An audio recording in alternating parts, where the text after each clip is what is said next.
Asmad Gurubhyo Namaha, Asmad Parama Gurubhyo Namaha, Asmad Sarva Gurubhyo Namaha.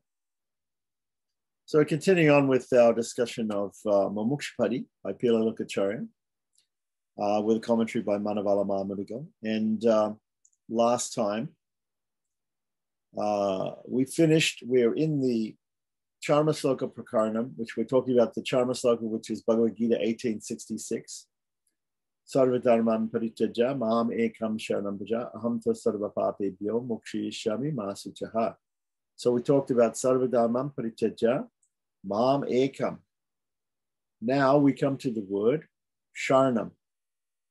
So let's have a look at the text.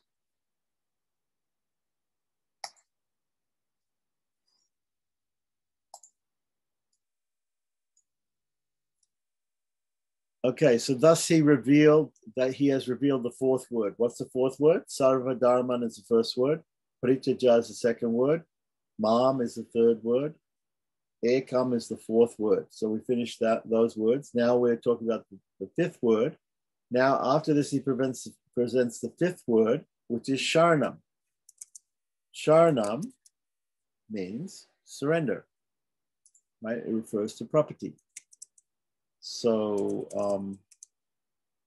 just let me see something here. I need to.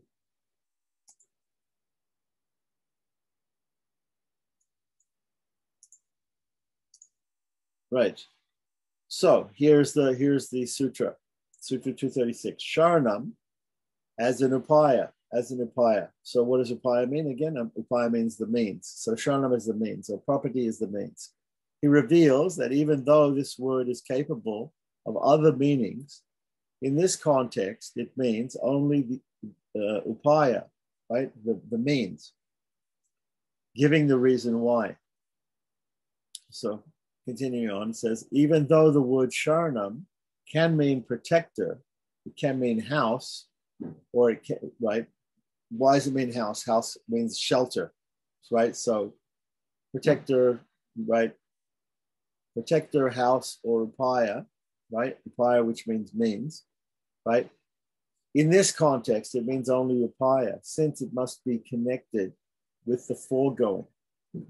So, as in the Pancharatra, Agama is talked about, the word Sharana means upaya, house or protector, but this indicates appropriately only upaya, right? So there's a footnote here. Footnote 52 tells us that quotation, which was just given, right, comes from the Arhyabhudnya Samhita, which is a very famous Pancharatra Samhita, right? Chapter 37, verse 29. Thus, this word sharanam can mean protector, house, and upaya, or means. But in this context, it means only upaya, or the means. This is because the topic under discussion is relinquishing all dharmas, giving up all dharmas, all paths of self-effort, and resorting to the Lord, right? Surrendering to the Lord. And this word must be connected with what has gone before. But since the aforementioned relinquishing of other sadhanas makes it clear that the upaya, or the means, is the one who is accepted, the Lord. So the Lord is both the upaya, the goal, and he's also the upaya. The Lord is the means. He's the primary means, as we've been discussing. Right? It is the use of the word sharanam necessary? That's the question. Right? Is it necessary to use the word sharanam? Yes, it is necessary. This is because relinquishing other upayas, right? So if we give up all other means, right? Sarvadharmam parityaja, we completely, parityaja means totally abandoning or totally giving up all other upayas, right? Or so-called upayas. We think that they're actually the Tengalachari Vaishnavas Acharyas don't consider them to be real upayas, but consider them to be so-called upayas. But other people may consider them to be upayas. They may consider them to be means. But we are completely abandoning them.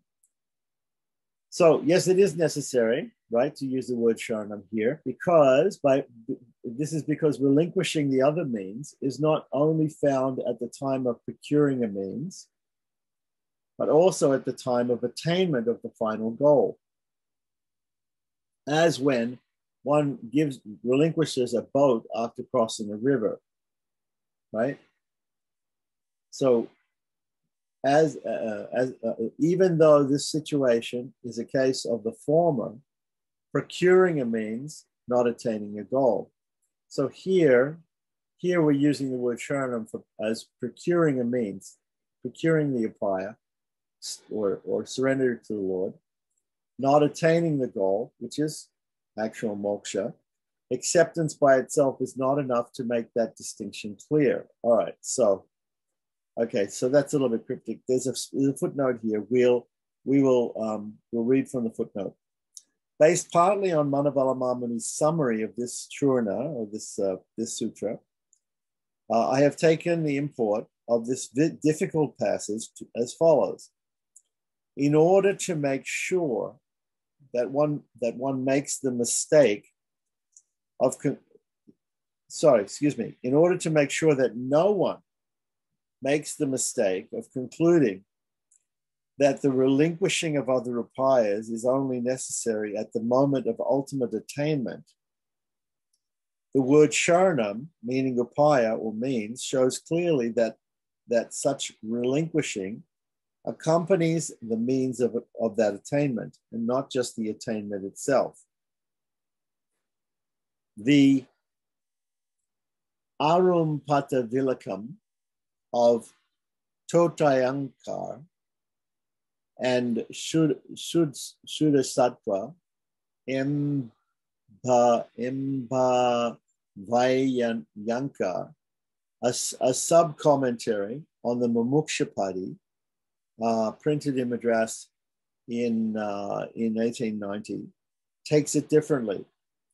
That even though relinquishing of other upayas is found both in accepting the means and in attaining the goal, the word sharanam is necessary here in order to exclude upayatva, or meanness, the means,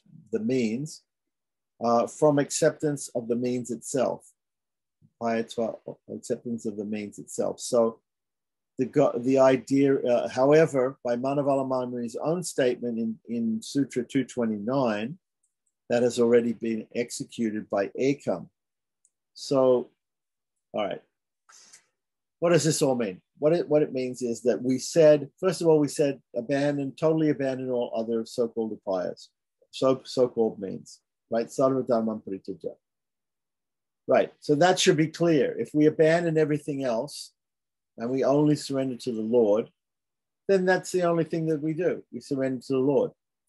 And that is emphasized in Sutra 229 by Manavala Mamuni in his commentary, by his commentary on the word ekam, right? Mam ekam.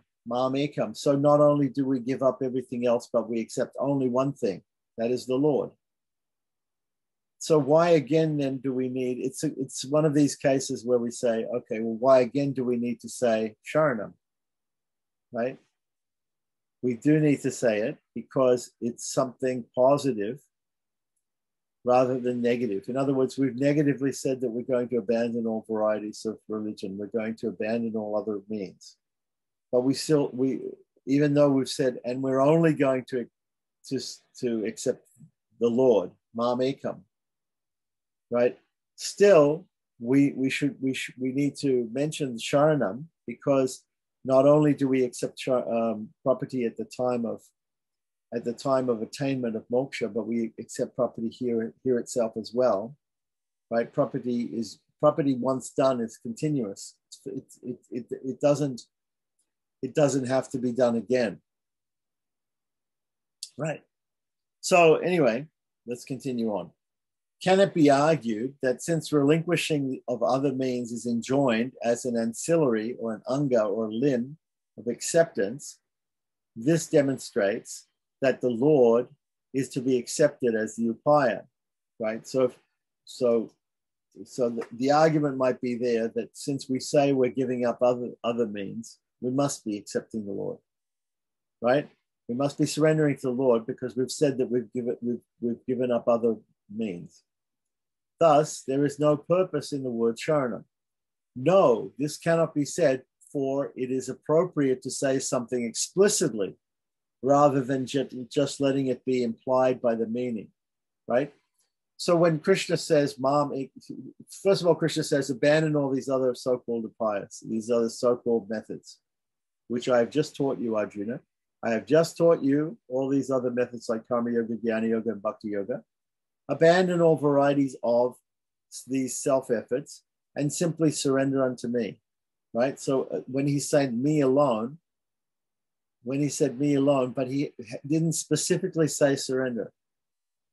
So what Manavala Mamuni is saying here is that we need to explicitly mention this, and that's why Sharanam is there, because it's explicit. So there's two things. It's implicit. It's implicit. It's understood. It's understood even without Sharanam that we abandon all these other varieties of so-called means, right, of self-effort. And it's understood by Mam Ekam that we are accepting Ekam only, right? Only one, Mam, the Lord, me. The Lord says me, accept only me, right? As the means. So that's understood. It's implicit that means surrender. But just to show that it means to surrender explicitly, the word sharanam is used here. Okay?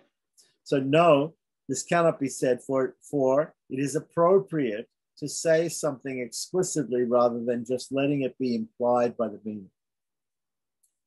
Didn't Ramanuja say, quote, since it is quite comprehensible, that which is clearly stated is preferable to that which is inferred by reasoning. And this is a quote coming from Shribhashya.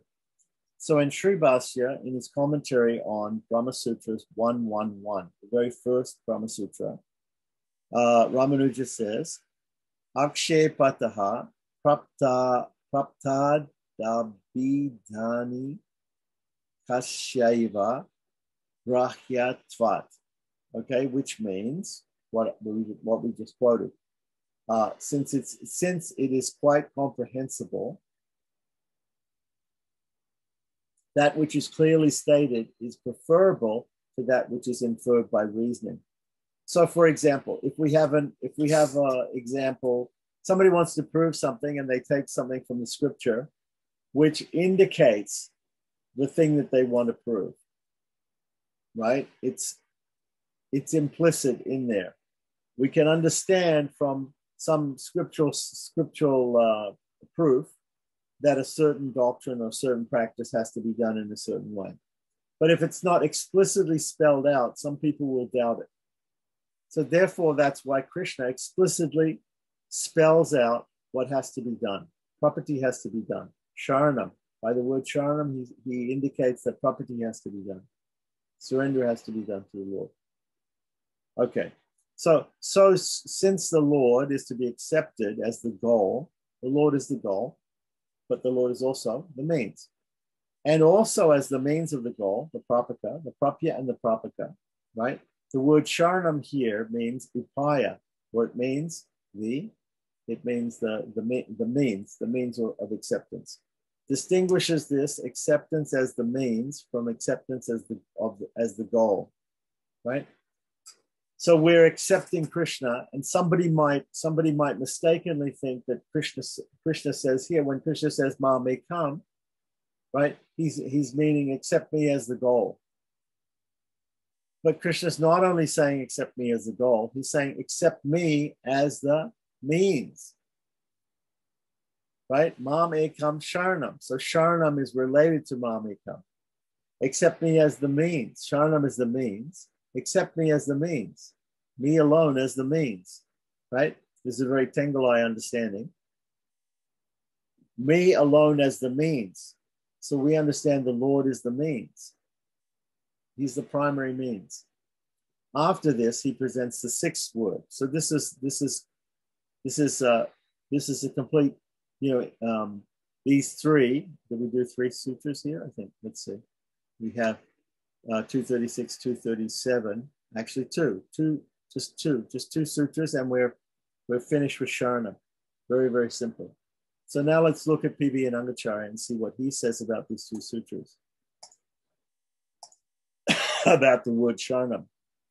So he actually lists three sutras here. But anyway, so here it's a different numbering system, of course, 241 to 243. The first sutra is just Sharnam by itself, right? So the word Sharnam is explained as being the means, as in upaya viharat sitot shabdat Sharnam ityayam vartate. The word Sharnam can point to protector, to home, and to means, and to the means. But here it is shown as having the meaning of means, right? It means here the means, Sharnam. Since it comes under the prior discussion of leaving all dharmas, right? All so-called means, so-called upayas, paths of self-effort, and seeking only him as the means, this is the appropriate meaning of the word here. So he doesn't go into the machinations here of exactly why, but we can remember that what we're talking about here is it has to be explicit instead of just only implicit. So now we're going to go back to the main text and deal with the next word. So, Sarvadharmam Paritaja Mam Ekam Sharanam. We've done 5 words. Now we come to the 6th word. After this, he presents the 6th word, Vraja. And it means Vraja, think. Buddhi Panu. Buddhi Panu. He clarifies. Since verbs, Vraja is a verb. So since verbs, meaning motion, also can mean thought, this says resolve or firmly resolve. Resolve firmly. The root vraj, the root vraj means to go. And there's a rule, there's a grammatical rule, gatyarta, buddhyartaha. Gatyarta, buddhyartaha, right? Which says that words that indicate motion can also indicate thought. Therefore, he says, this means to resolve firmly, right? So although Krishna is using the word to go here, vraj, the verb, it means to resolve firmly. This kind of thinking is a special cognition, a special understanding or a special knowledge consisting of firm resolve, one which, number one, lies outside the category of things to be abandoned, right? The resolve must not be abandoned, okay? 2, is not included in the category of upaya, is not part of the means. 3, is preceded by relinquishing other means. Propakantara. 4, consists of consenting to the Lord's protection. 5, is an effect of the soul's sentience or self-knowledge, right? Consciousness. 6 implies a prayer, right? Implies a prayer. Although the prayer may not be fully necessary, but implies a prayer. 7 causes the Lord to rejoice, right? Because he's getting his property back, right? He's regaining his eternal servant or slave. 8 is in accord with the soul's essential nature, that of being the property or being the slave or the servant of the Lord. And 9 is without the possibility of going astray or delaying. It immediately works. Right.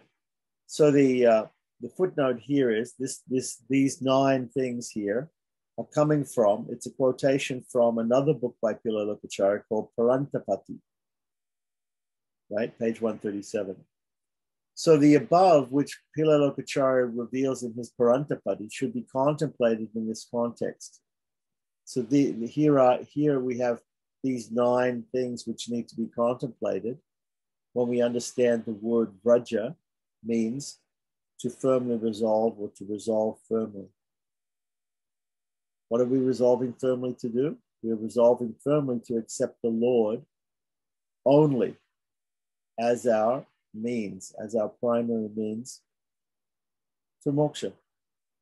He alone is the upaya, what we call the siddhopaya, the perfect means, because he can never fail. So since this verb of motion can refer equally to mental, verbal, or physical activity, why is it restricted here to firm resolve, which is mental, right? To firm resolve, which is mental. Again, some people may look at the word vraja in the Charamashloka and say it means to go, so it can mean something physical. You must go to God. You must go to God. You have to go in front of God and you have to prostrate before God, right? You have to make a prayer. You have to make an out loud prayer to God like that. Why here is the emphasis on simple mental activity, mental surrender to God like that? Right. So to this he replies, even though verbal and physical performance are expected for this, since moksha is from knowledge, right? Remember we had this slogan that is also used by the Advaitins, by the followers of Shankara. They say Jnanat mokshaha. Jnanat means from knowledge comes moksha. So knowledge, it is from knowledge that we attain moksha, right? So it's either jnanat, or if we put the sandhi in, we can say jnanan mokshaha. Jnanan mokshaha. From this ablative singular of jnana, right? From knowledge, moksha. Moksha comes from knowledge, from a realization, from a mental realization. Right, so even though verbal and physical performance are expected, right? They're expected. So it's expected. It's expected that people will bow down before the Lord. It's expected that people will do anjali, put their hands together in prayer before the Lord. It's expected that they'll issue prayers of surrender to the Lord. That's expected, but the emphasis is on the mental performance of Sharanagati or Prapti, of accepting the Lord as the only upaya, or the perfect upaya. As Namalwa says, by thought, by word, by deed. 56, that's Tiruvai Moli 6.5.11. So Namalwa, he quotes Namalwa here, Tiruvai Moli 6.5.11, that he says, by thought, by word, by deed. Okay, so we worship the Lord and we accept the Lord as our shelter, as our savior, as our means, our perfect means to liberation, right? In our thoughts, in our words, in our deeds. But what's most important is our thoughts.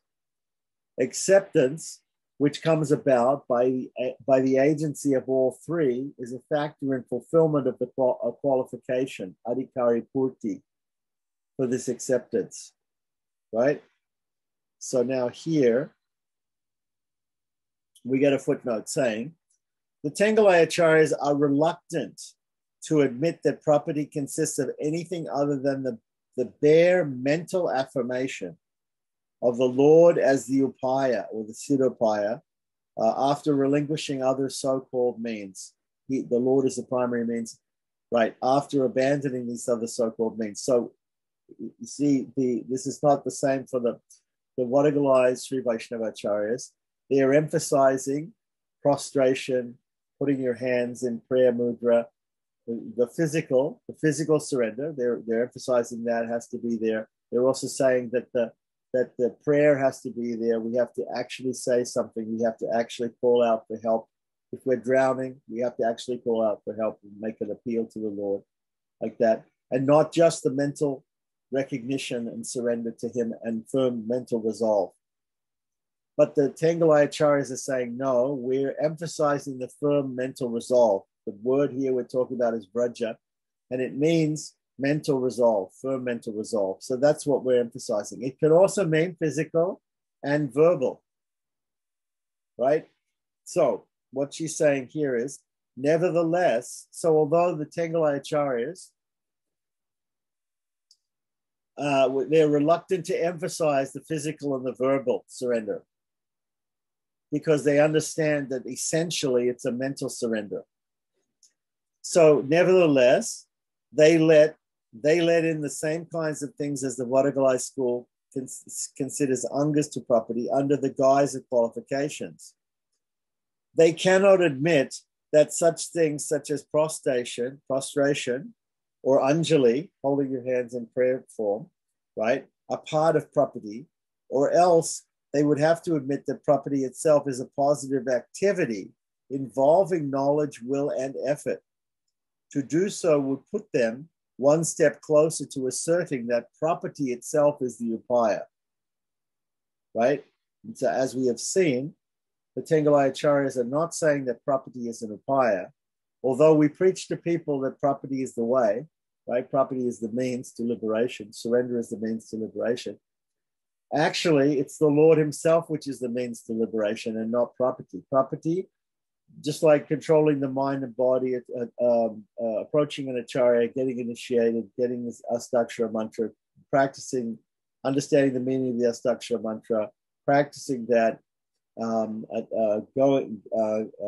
then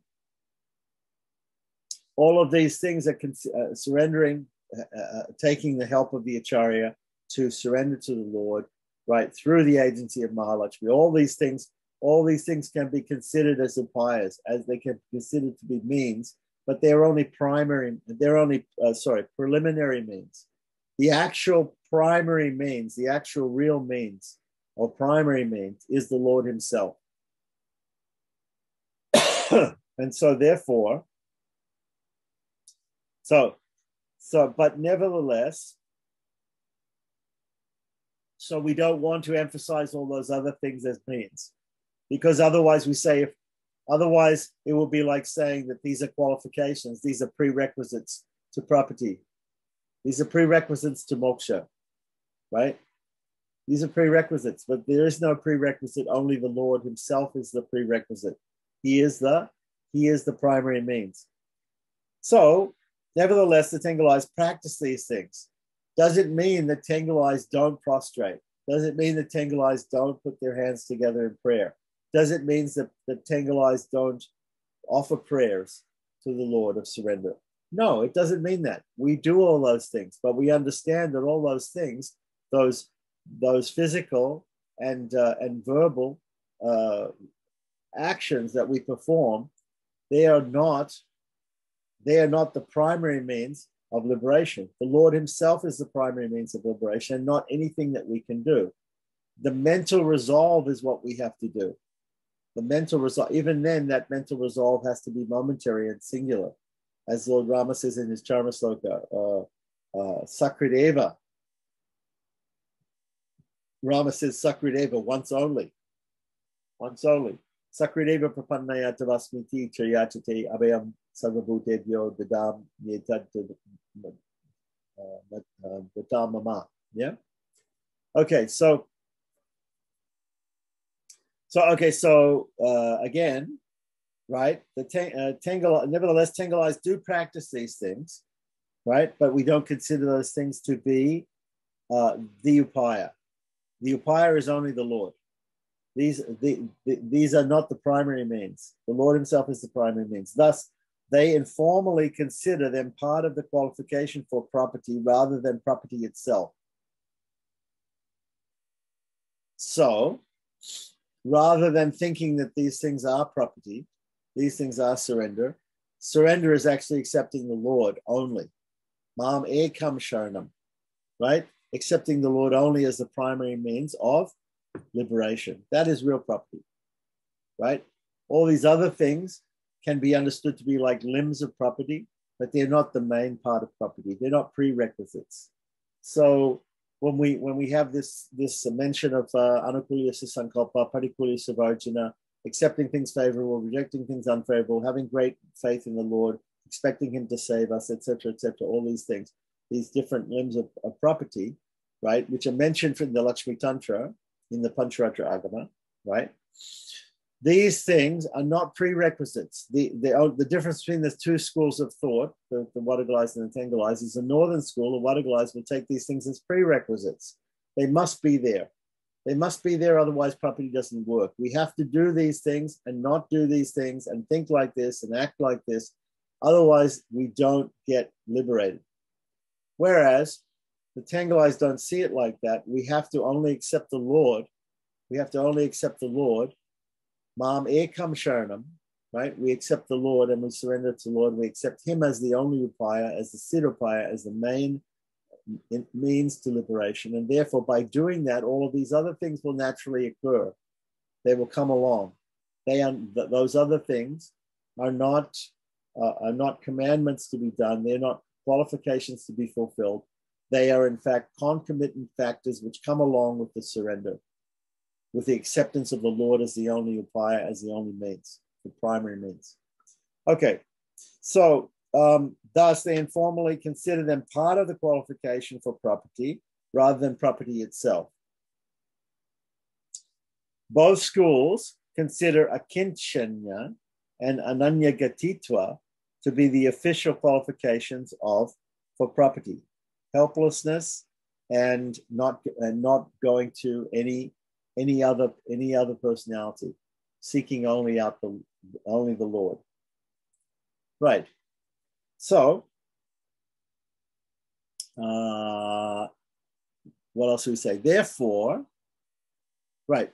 Thus, verbal acceptance, words expressing choosing of the upaya, and physical acceptance, folding one's hand or prostrating, etc., are necessary for this acceptance. However, it is said that moksha is from knowledge, jnanat mokshaha, and this actual statement, we've heard this a lot, but we haven't mentioned where it's coming from. It's coming from the Mahabharata. So the Mahabharata 12:306-84 says, Jnanan moksho jayate. Right? So Jnanan mokshaha. Jnanan moksho jayate with the Sandhi. Okay? So therefore, this indicates only mental performance to the exclusion of the other two. Thus, he has revealed the word-for-word meaning of the first part. So we have now concluded the first part. What do we mean by the first part? The first part of the sloka, the first part of the verse, Sarvadharmam Prityaja, Mam Ekam Sharanam Vraja. That is the first 2 quarters or the first half of the verse, right? And the second half of the verse, Ahamta Sarvapapebhyo Mokshisha Vimasichaha, is coming up. Right. So this is very important to know. We should know this. Mahabharata 12:306-84. Right? Jnanan moksho jayate is the pramana, is the proof from Mahabharata, which is a very important shastra. Right? Right? Second or third only to the Vedas. Next the Ramayana, and next the Mahabharata. Right? This in order in hierarchy of shastras, the Mahabharata is very high. So jnana mokshaha, this is a very important proof. So we can point this to people and say, no, it's not by your yelling out or praying to the Lord, to be saved. It's not by your prostrations. It's not by anything physical or verbal that you can do. It is simply by your mental acceptance, by your firm resolve, right, which we understood from the word vraja, even though the word vraja means is a verb which means to go, right? To go, it means to go to. It has the understanding in Sanskrit by that grammatical rule, of firm mental resolve, right? So that firm mental resolve, what's the pramana for that? What's the proof for that? The proof of that comes from Mahabharata, Jnanan Moksha Jayate, right? 12.306.84. A very important pramana here, right? Similarly, Shankaracharya is using it in another sense, right? He also believes in Jnana Moksha, but he has a different understanding of the inner meaning of that sentence. But anyhow, we can quote that. So anybody wants to quote to you, you have to do this, you have to do that, you have to do the other one. You just quote the Mahabharata. Jnana Moksha Jayate. From knowledge, from realization comes liberation. What is that realization again? The realization is of our true nature. What is our true nature? Right. So there are so many things people say is our true nature. You're independent. You're a minute independent consciousness. Your knowledge absolute. You're a little particle of God. You're a doer. You're an enjoyer. All these things are mentioned in the scriptures like that. But that is not the important thing. The important part of our nature, the important definition of the soul. What is the soul's nature? Is the soul is the property of the Lord. The soul belongs to the Lord. We are like the insentient property of the Lord. We belong to him. We are his slave, his servant. That is what we are. The Gaudiyas say, Jiver Swarup Hoy Nitya Krishna Das. That's Bengali. And they say that Nitya Krishna Das, that the person is eternally the soul, the servant of Sriman Narayana or Krishna. Right? He's eternally the servant of Krishna. Right? So you're eternally the servant, the slave, just like the property of the Lord. Right? And as we've seen before, it means that you're to act just like the property, completely dependent upon the Lord, completely subservient, dependent on the Lord. You don't have any free will. The slave or the property of a person doesn't have any free will to do anything different than what the Lord wants it to do. Okay. So it exists only it's completely supported, pervaded, and supported, controlled, and pervaded by the Lord, and is complete, and therefore is completely under the control of the Lord, and therefore works only for his benefit, for whatever he wants. That is the constitutional nature of the soul. That's the most important thing. And the knowledge of that is liberation. The knowledge of that is liberation. Jnanan moksha. Right. So thus he's revealed the word by word meaning. We've gone through Sarvadharman, one word, Parichaja, second word, right? Mam, third word, Ekam, fourth word, fifth word, Sharanam, right? Braja, sixth word, right? We're finished with the first half of the Charma Sloka. And thus, he has thus concludes by stating the meaning of the first half of the Charma Sloka. So now, as usual, this is the usual situation. Pilalokacharya and Manavala Mamuni and other acharyas do this too. They first of all give a general meaning to a section, then they explain the individual parts of that section and go into elaboration. Then again, they sum up at the end. They sum up the meaning of that section. This is a very, very common teaching technique, right? It's called a sandwich. You've got bread on the outside and you've got something else on the inside, a filling on the inside. So you start off by summarizing, then you go into detail, and then again you summarize.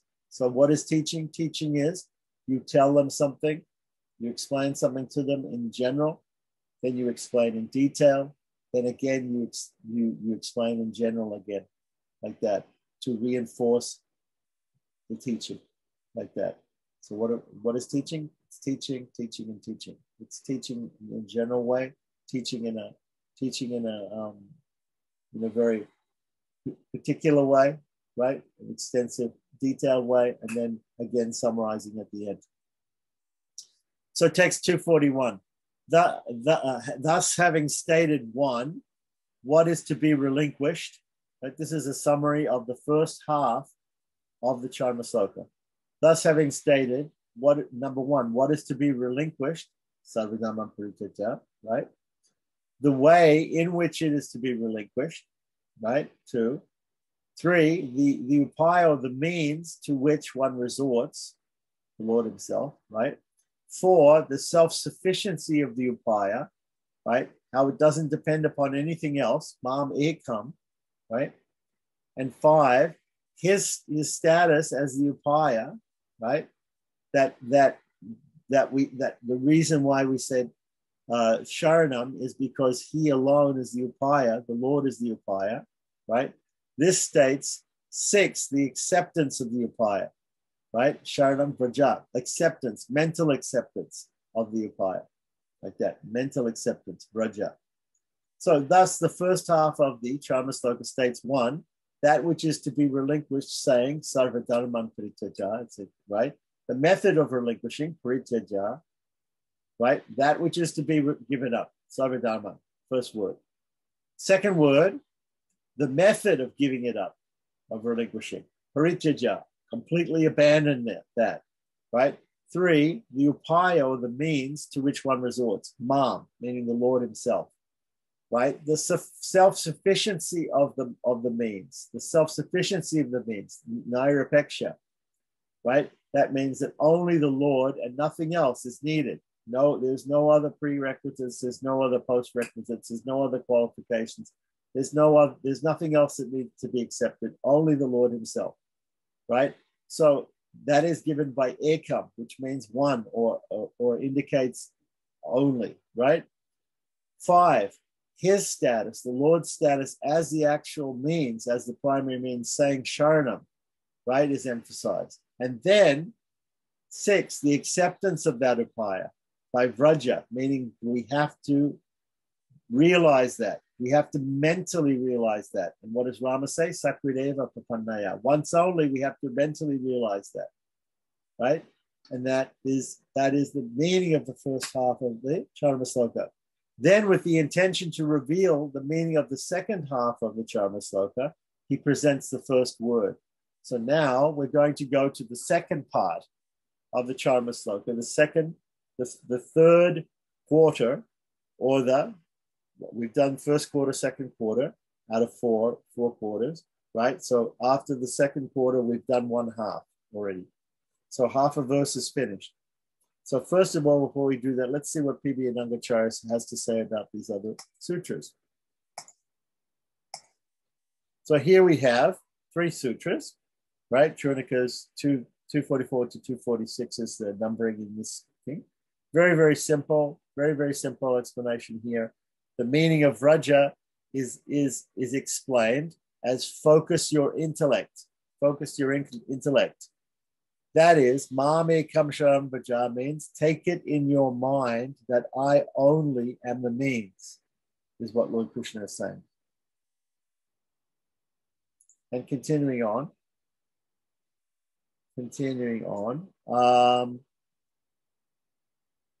Text 247 in this version. For the completion of the acceptance, the approach has to be with the mind, speech, and body, as it is said by Namalwar. Remember, Namalwar said in Tiruvaimoli 6.5.11, and he quotes the Tamil here.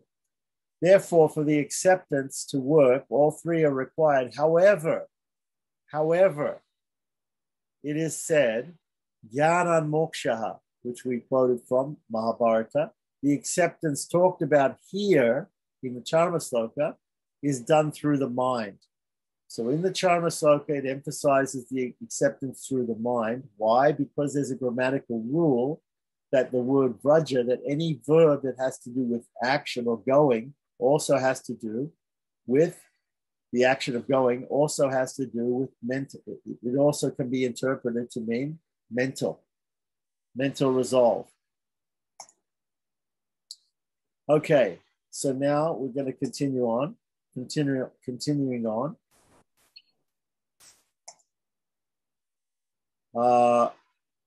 Let's see. Yeah, so I think we, right. So did we do that? Yeah, okay, so we have to read the next one. 249. 249, 248, 248. I'm sorry. Okay. That is what is being said in the first part of the Charma Sloka. So summing up the first part of the Charma Sloka as we did in the main text. Now we're going to sum it up here in P.B. Anangacharya's Mumuksupadi Sarati Dipika commentary, which is a short commentary. That is, what is being said here in the first part of the Charma Sloka is, with Sarvadharmam, what is being given up is told. With Parichaja, the manner in which it's given up is being told. With Mam, the means is being told. With Ekam, the fact that this means will not tolerate any other means is told. With Sharanam, the state of being provided with the means is told. And with Vraja, the acceptance of the means is told, right? Do we understand that? Okay, so let's go back and go back to the main text.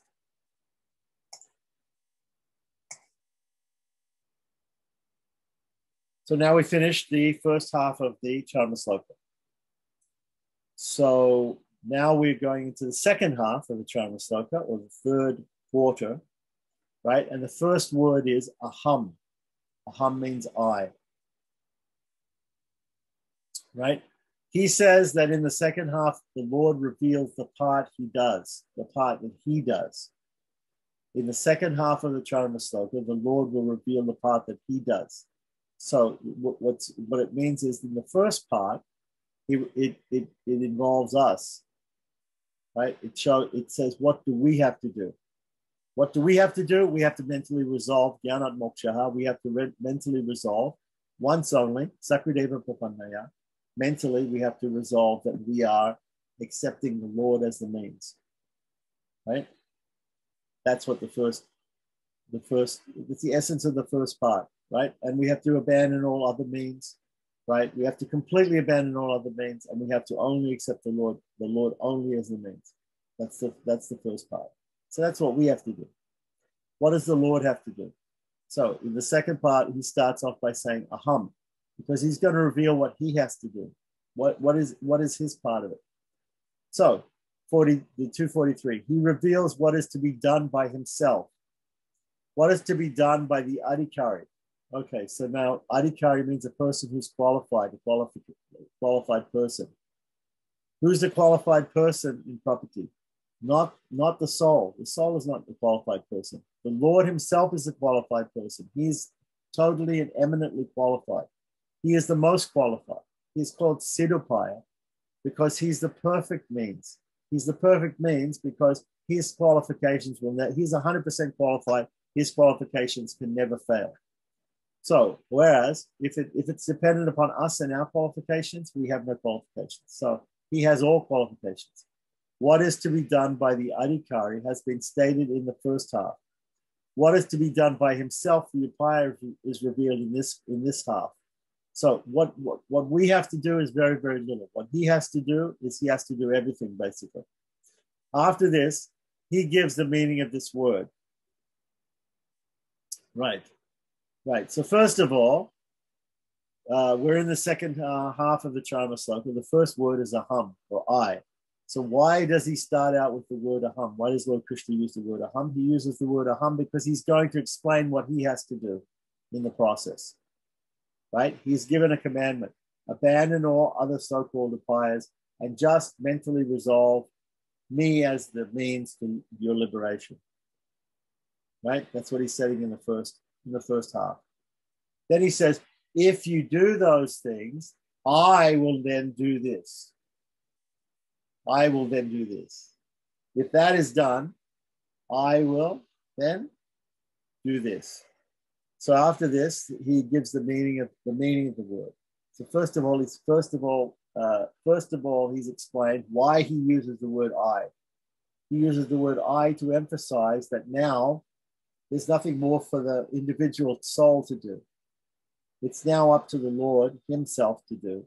And so therefore he says, I will do this. Right. 244. I, the one who is all-knowing, all-powerful, and proper. So what does I mean here?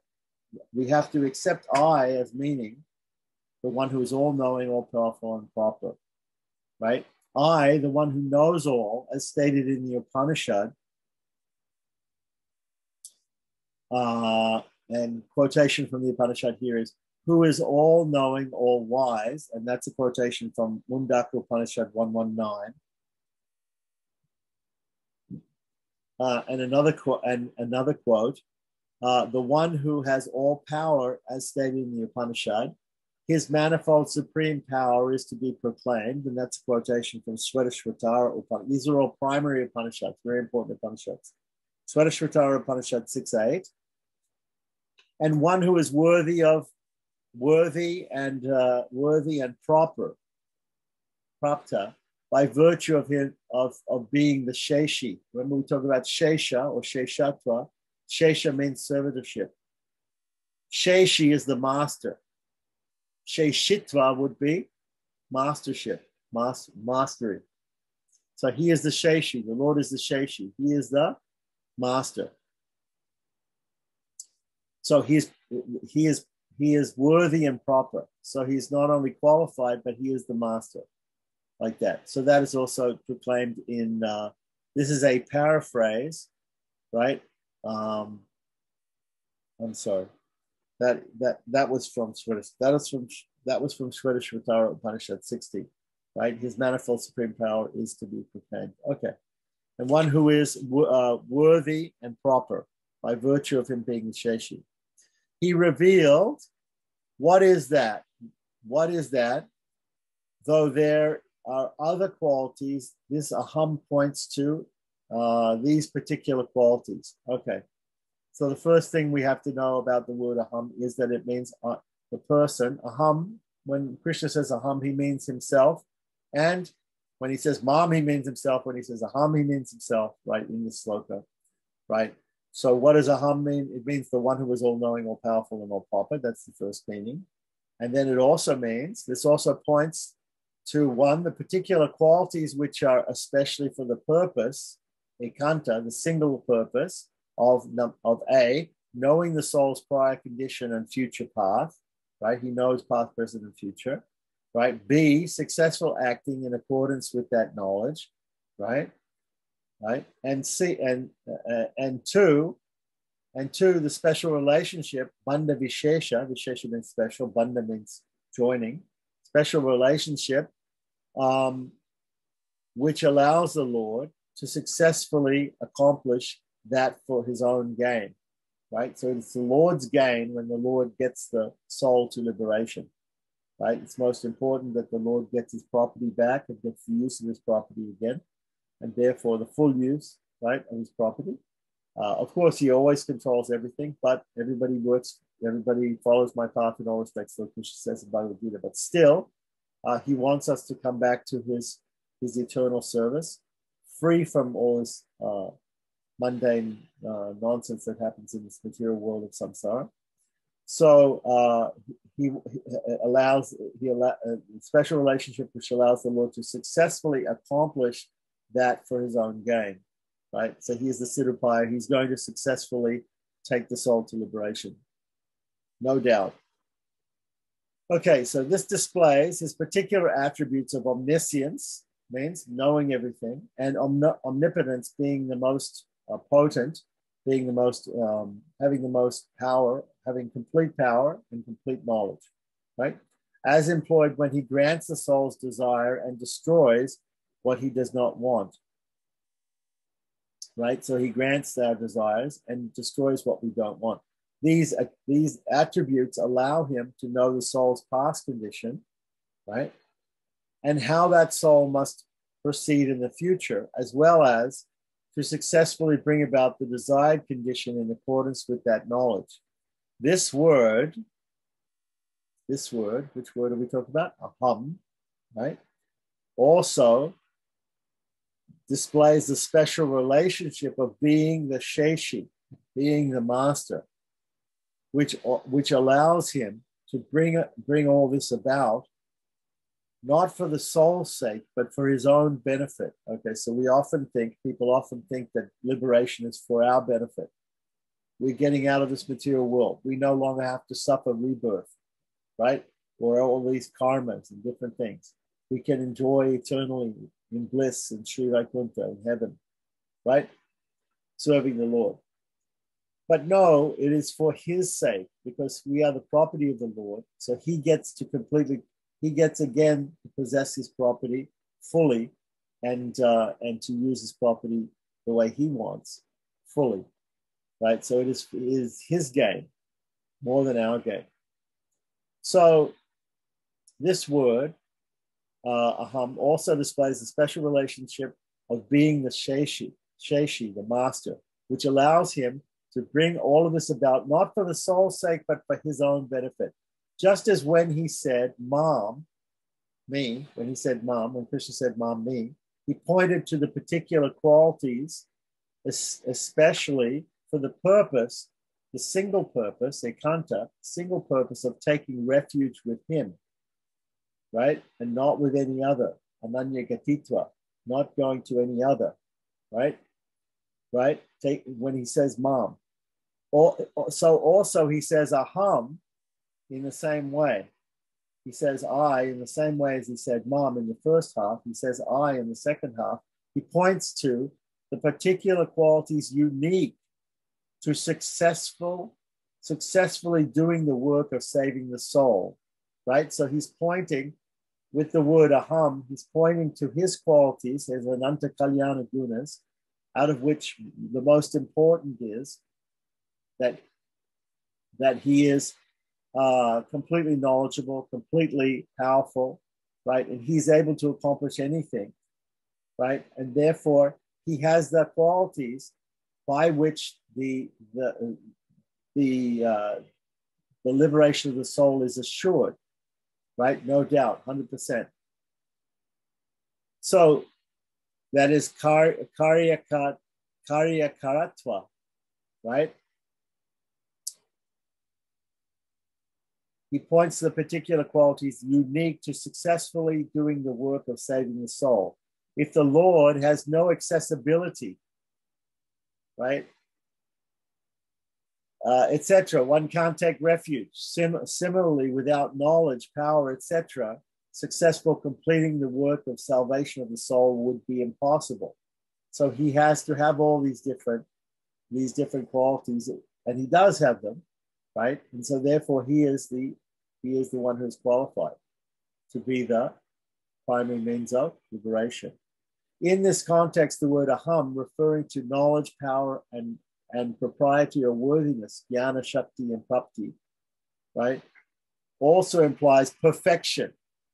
Purti, he's complete. He states that in this word, the Lord manifests his autonomy, swatantriya, right? In this word, aham, he also shows his swatantriya, his independence, which also points to his sheshi, nature as the master, which contrasts from his dependence, paratantriya, in his charioteer form when he said Mom. So when he said Mom, right, as it also mentioned, remember when we were discussing the word Mom, we mentioned that when he says Mom, it also indicates him sitting there on the chariot as the charioteer or chauffeur of Arjuna. The chauffeur or the driver is dependent upon the master, the person who is being driven, to give the orders. So it seems like Lord Krishna is sitting there on the front of the chariot, taking the orders of Arjuna. Arjuna says in the Bhagavad Gita, Senayo Uboya Madhye, "Oh Lord Krishna, please drive me into the middle of between the two armies. I want to see what's happening on both sides." That's the very beginning of Bhagavad Gita in the first chapter. So Krishna is taking orders from Arjuna in the beginning, right? So just to show that, that is shown also in the word Mom in the first half of the Charma Sloka. So why it's important here that he says not only Mom and Aham. In other words, why if you say Mom and Aham mean the same sort of thing, they mean the same sort of thing. When Krishna says Mom, he means me. When he says I, he says me. When he says Mom is accusative. It's the object. It's the object of that first half of the it's an object right there in the first half of the verse. So in that sense, he's an object. He's dependent. He's not the subject. He's saying, you abandon all varieties of religion, right? Surrender unto me, to me, right?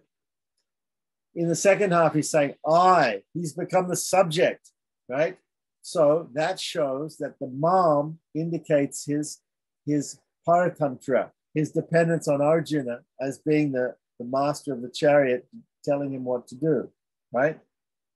Also, his paratantra, depending upon us, to Sakrideva Papanaya, to have that mental resolve, to understand that he is the master, like that he is the only means, right? Gyanat mokshaha. So he's in the first half, it's talking about that. In the second half, he shows swatantriya. He shows his independence. Now that is understood, the first part is understood of Charmasloka.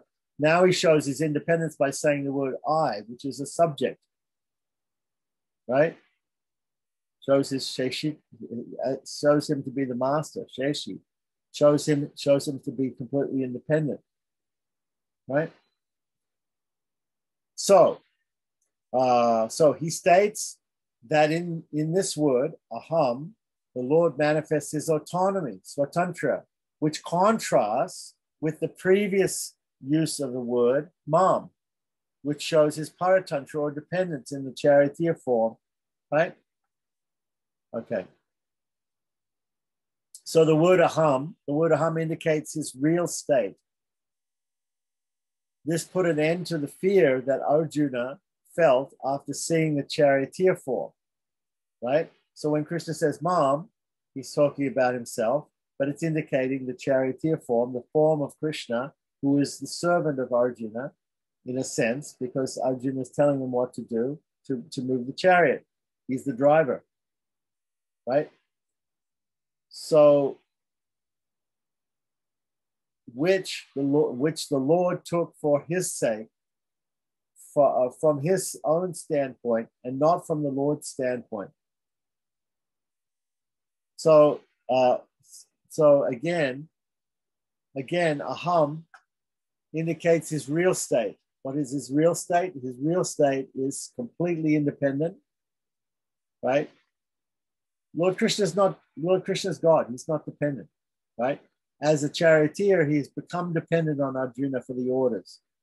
Move the chariot here, move the chariot there.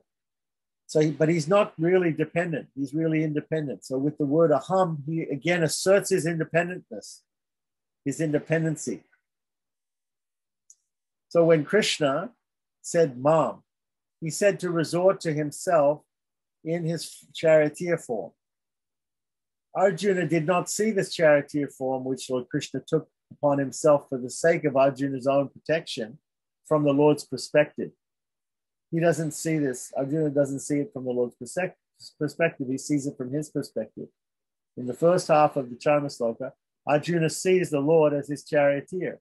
He sees it from his perspective, Arjuna's perspective, that the Lord is my charioteer. The Lord is dependent upon my orders. The Lord is dependent upon me doing something, right? So in the first half of the Charmasloka, we see that it seems like the upaya, the real means, the Lord, is dependent upon our thinking, first of all, our abandoning all other means, and our accepting of him, right? Gyanat mokshaha, accepting the mental resolution that he is the means, right? So it's all about us in the first half, right? Secondly, right, the second half, it's all about him. It's about him. So at first, the very first word, he asserts his supremacy there with the very first word by saying aham. Right, so when Krishna said mam, he said to resort to himself in the charioteer form. Arjuna did not see this charioteer form, which the Lord took upon himself for the sake of Arjuna's own protection, right, from the Lord's perspective. Arjuna cannot see from the Lord's perspective why the Lord took the form of the charioteer. The Lord knows he did it for the sake of Arjuna's protection, right? He's taken the subservient position for the protection of his servant, Arjuna. That is, he did not see him as a supreme Lord, stooping down like this simply out of his power and virtue. Rather, he saw the charioteer form from his own perspective, thinking, isn't he just the one who acts as my charioteer and menial servant? So in the first part, the Lord is telling, first part of the Charma Sloka, the Lord is telling us to have the mental resolve to accept him only as the Supreme Lord and the Upaya, the primary means of liberation. Right? But Arjuna is therefore still thinking of him as his charioteer. He says to relinquish all dharmas and resort to him. Where would this end up? To remove this fear, right? Because Arjuna, after the first, we could just end the Charma Sloka at the end of the first two lines, at the end of the first half of the sloka, right? But we don't, and the reason is because there may be still a lingering thought in our minds. Why should I surrender this person who's subordinate to me? In the second half of the Charma Sloka, Lord Krishna asserts his superiority. He shows his independence.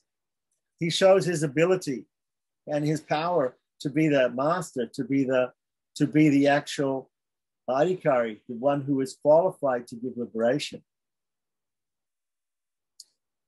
Supremely qualified, the Siddhupaya, the perfect means. He is the perfect means. So to remove this fear that Arjuna may have after just understanding the first part of the verse, Krishna says, aham, manifesting his form as it is, as it truly is, with unconstrained autonomy. Unconstrained autonomy. As a charioteer, he doesn't have unconstrained autonomy.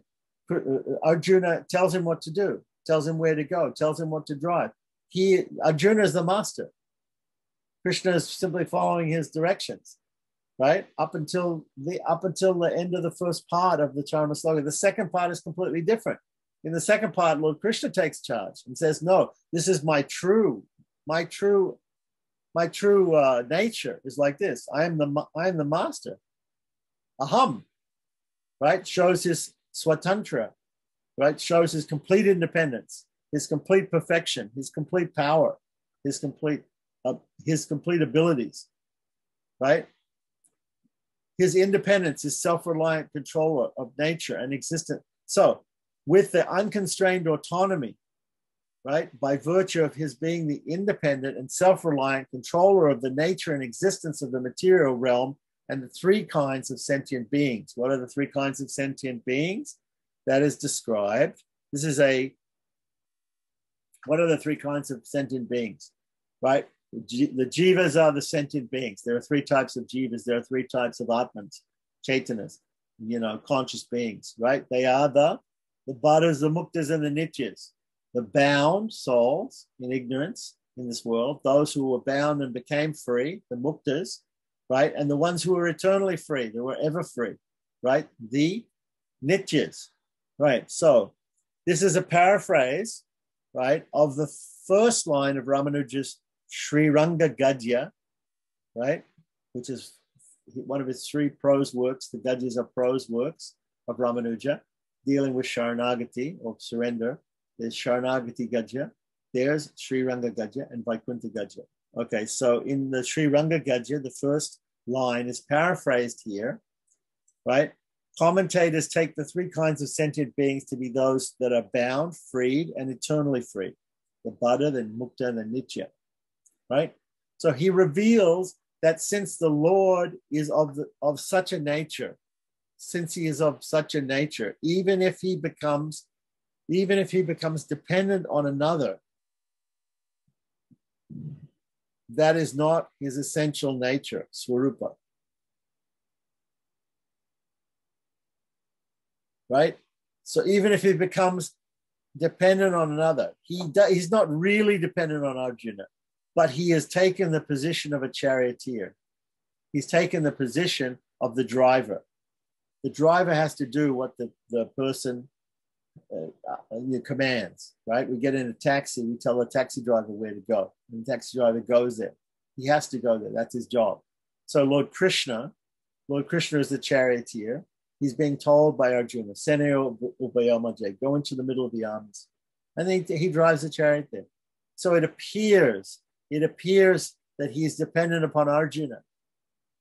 But here in the very first word of the second half of the Charma Sloka, he's asserting his true nature. Lord Krishna is asserting his true nature, right? So he reveals that since the Lord is of such a nature, even if he seems to become dependent on another, like Arjuna, by becoming his charioteer, that is not his essential nature or swarupa. The essential nature of the Supreme Lord is the Sheshi. He is the master. Is that he is swatantriya. He is completely independent. Nobody else is independent. Actually, the Lord is the only independent. He's the only independent. Even if here he appears to be dependent on Arjuna's orders, he's not really. He's totally independent. And everybody else is actually dependent. Everybody else is paratantriya. So let's look at Pibyanandacharya, what he has to say.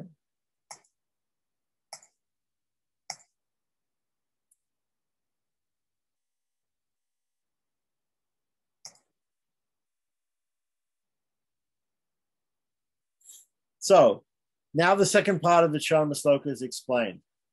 In the first part of the Sloka, the Chaitana or the Jiva or the soul's act is explained. The soul's act. Now, it's only just a mental act. It doesn't have to be a physical or verbal act. We already understood that, right? That's not qualification of the act. The act is Sakrideva Prapannaya, one who thinks that he is my servant, one who surrenders unto me once only by saying I am yours, by thinking I am yours, by just understanding that I am yours, that I am your property, O Lord, right? That jnanat mokshaha, that knowledge leads to moksha. That is leading to moksha, right? So that is the knowledge of our true nature, right? So that is the act which is being described in the first part of the Charma Sloka 1866. In the second part, the act of the Lord, who is himself the means, is told. So the Lord is the means, is the real means, is the primary means, and the Lord's act is being described in the second part, right? So there's an initial part. There's an initial part. There's property is the initial surrender to the Lord or resorting to the Lord alone after abandoning all other means, right? Taking the Lord as the only means and abandoning all other means is the first part. That's something that we have to do at least once mentally, right? The second part is where he takes over, and everything in the second part is dependent upon him. Second part of it, it's very, very, very simple. The Charma Sloka is divided into two parts. It's what we do, what he does. What we do is practically insignificant. What he does is very important. So now we're talking about what he does. So therefore, he first of all asserts his supremacy and says, no, I'm not an ordinary servant. I'm not your charioteer. I'm not just your driver. I am completely independent and I'm the Supreme Lord and I'm totally, totally self-sufficient and I am totally have the potency to and the adhikari, the qualification to save you. And you have to have great faith that I will do that, right? So in the first part of the sloka, the Chaitana's act was explained. In the second part, the act of the Lord, who is himself the means, is told. Aham, I, the Lord, who is all-knowing, omniscient, and who is all-powerful, omnipotent, and who is the goal, as he is the Lord, right? So all these three things. So next he says, when he has countless auspicious divine qualities, why say that aham term shows these qualities? When he is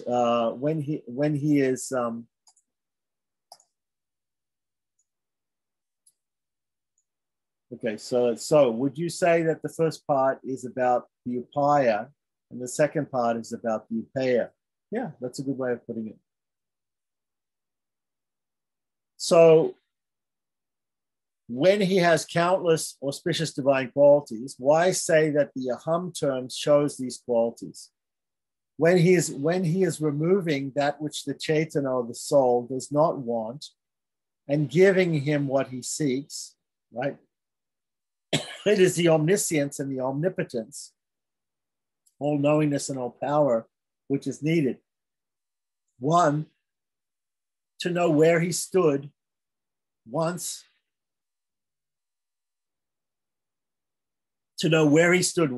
and to know the path that he needs to take now. And two, knowing that being able to complete that task, when doing this, the fact that it is done for himself and not for the sake of the Chaitanya is due to his lordship. So we already discussed that, right? It's for the Lord's sake that he takes us to liberation. Therefore, it's appropriate to say that the aham brings forth these qualities.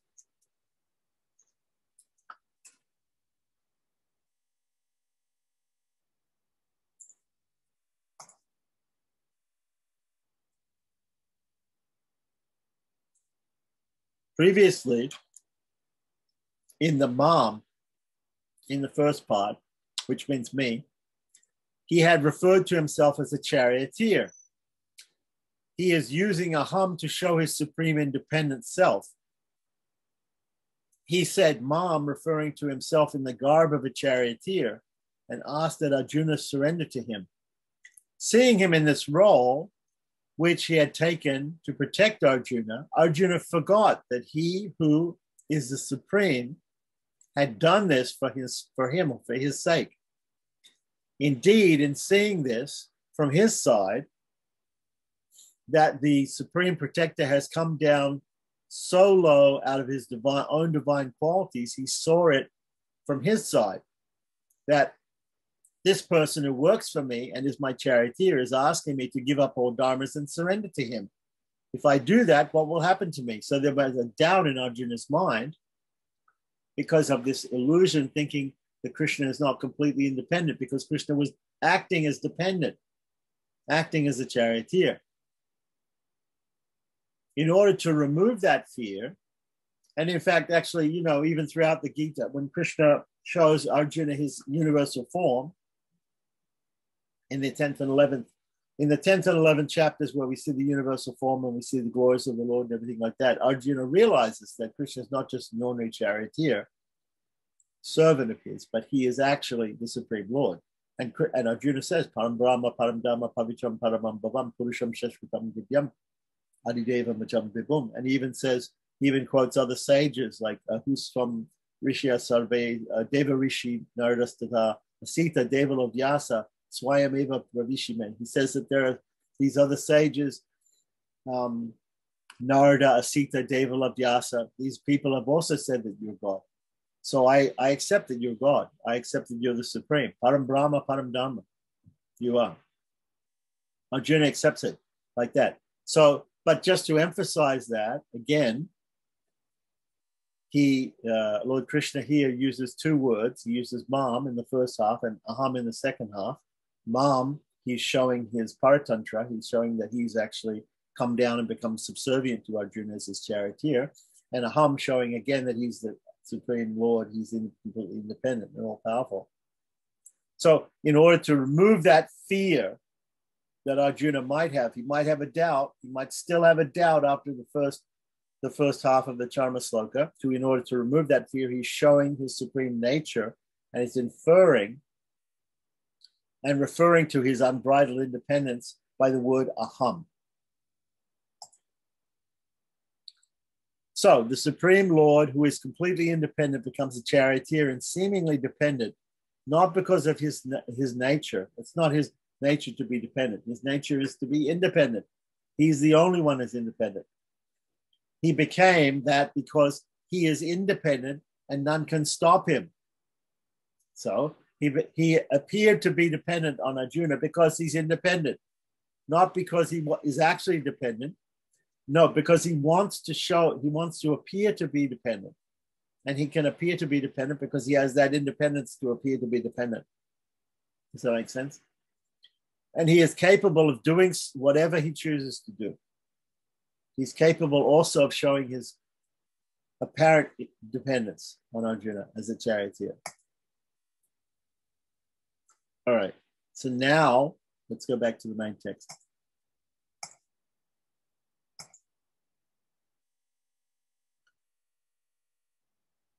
He reveals that since the Lord is of such a nature, even if he becomes dependent on another, that is not his essential nature. His Swarupa is to be independent, completely independent. Even his previous dependence, Paratantriya, as a charioteer, is but the culmination of his independent autonomy, right? So he is so independent that he can appear to be, he can fool you and appear to be dependent for his purpose, for the purpose of protecting Arjuna. He became his charioteer. He appeared to become dependent. He appears to be dependent. He becomes a little baby. He appears to be at the mercy of, Vasudeva, Devaki, Yasoda, Nanda have to be his parents. They have to look after him. He appears to need the intervention of these other beings. He appears to be dependent upon them, but he's not. He's completely independent. He shows his full independence by sneakily showing some form of dependence in his leela. Okay, so that's the point being made here, that it just shows how independent he is, because he can actually fake dependence. Even his previous dependence as a charioteer is but the extreme limit of his independent autonomy, which is such that when he carries out his own will, there is no one that can prevent him.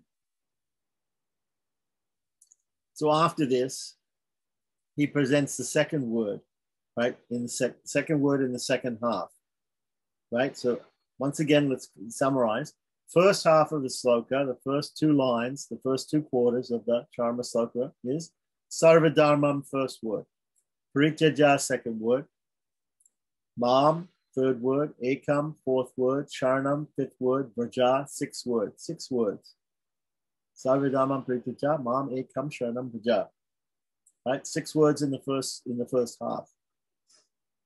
Right? Now in the second half is, first word is aham. Second word is tva. Right? So now we're going to talk about the meaning of the word tva. So I think if we have any questions or comments up till now about, first of all, do we have any questions or comments about the first half of the Charma Sloka? Secondly, anything about the word aham? This is probably a good place to leave off. But Vraja, which means, as P.B. Anangacharya, he summarizes, means the acceptance. But again, the acceptance from the point of view of the Tengalayacharya is simply Jnanat Moksha, simply just understanding your actual constitutional position, just like Jivira Swarupa Hoy Krishnera Nityadas. This is what Vraja means. Right. Vraja means to go. It's a root that means to go in Sanskrit, but there's a grammatical rule that says verbs of motion also can mean mental acceptance or mental. So he's taking firm resolve. Firm resolve is what it means. To resolve firmly. But what does Rama say? Rama says, Sakrideva Papannaya, right? Sakrideva, once only. So once only to that firm resolve. So Jnanad Mokshaha, usually people take Jnanad Mokshaha, which we have understood is from Mahabharata, to mean that knowledge has to endure. This is why the Advaitins talk about Jivan Mukti, right? That you have a person who is knowledgeable, and he maintains the knowledge that Brahman, everything is one, or something like that, according to the Advaitins. Even in this lifetime, he has that realization, and that realization continues. The difference is that in Sri Vaishnavism, that realization doesn't have to continue. It can be once only, it can be momentary.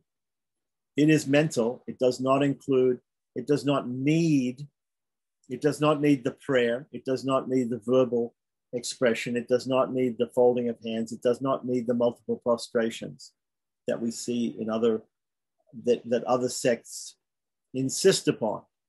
Now, do Tengalais prostrate? Yes. Do Tengalais hold their hands in Anjali Mudra, prayer mudra? Yes. We do all those things, but those things are not necessary.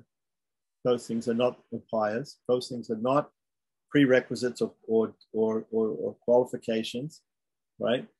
Those things are not part of property. What is the actual property? The actual property is simply the realization of the nature of the soul and the ultimate nature of the soul. There's so many parts to the nature of the soul, but the most important part is that we are the property of the Lord. We are his slave or his servant eternally. And once we come to that realization once only, mentally, right, then from then on, the Lord is the upaya. He is the primary means of liberation from then on. So the Charma Sloka is divided up into two halves.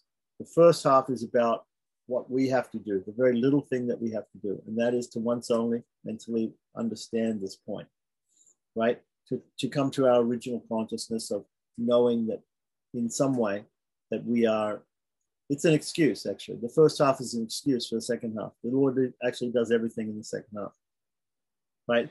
The Lord is saying to Arjuna, abandon all varieties of religion, come to me, blah, blah, blah, surrender to me. He's saying, do all those things, but that's not important. That really isn't important. The important part is the part in the second part. The Lord says, I'm going to do that. He says, I'm going to free you from all sins. I'm going to take you to moksha, and you don't have to worry about anything. Right? So the second part stands by itself, right? The first part is insignificant because it's what we have to do. It's the excuse that he takes to save us. Is that we remember that we're his property. We remember that we're a slave once only. A mental recognition. It's so slight as to not. It requires very little effort. It requires practically no effort on the part of the soul. It isn't because it's a realization, because it's mental. It's considered not to be an effort by the Tengalai Acharyas. Other people will say it's an effort, but even those people like the Vadagalai Acharyas, even the Vadagalai Acharyas who say it's an effort, right? Say it's still a very insignificant effort compared to what the Lord does. What we do is insignificant. So it's really a matter of semantics. If we look at what the Vadagalai Acharyas are saying, they're really saying that this effort by the soul is very, very little. So the first part of the Charma Sloka is really insignificant to both Vadagalais and Tengalais, right? Whereas to other people, it's significant. It's more significant. They think it's more significant. They think that the actual surrender there has to be so many prostrations, there has to be so many prayers, so many appeals. We have to chant constantly chanting. We have to be constantly thinking. We have to be perfect in all these things, and then only will he do the second part. He will do his part, like that. That's the real problem. How much emphasis a sect puts on the first part of the verse, that will show you where they're at, right? The Tengalais put all the emphasis on the second part, and Vadagalais, of course, there's a little emphasis on the first part, but not much, like that. The second part is where the Lord shows his autonomy, shows his swatantriya, so shows him to be the master, the controller, the support, the only support, the complete controller. He shows that he's in charge. He shows that he is doing everything, and that we're really doing nothing, practically nothing. So, okay, so that's the point. That's the point. So it's very good that we finished the first half. Now we're entered into the second half, and we started with the first word, and we'll continue on. But again, so the whole Bhagavad Gita, if we were to throw away all the other 699 verses and just keep the Charma Sloka, that would be the essence of the Gita, the essence of all Vedic literature, right? And then again, even without the first half of the Charma Sloka, the second half stands by itself as that he is the upaya, he is the means. So everything he does is there in the second part. He shows his supremacy and his complete ability to be the perfect means to our liberation.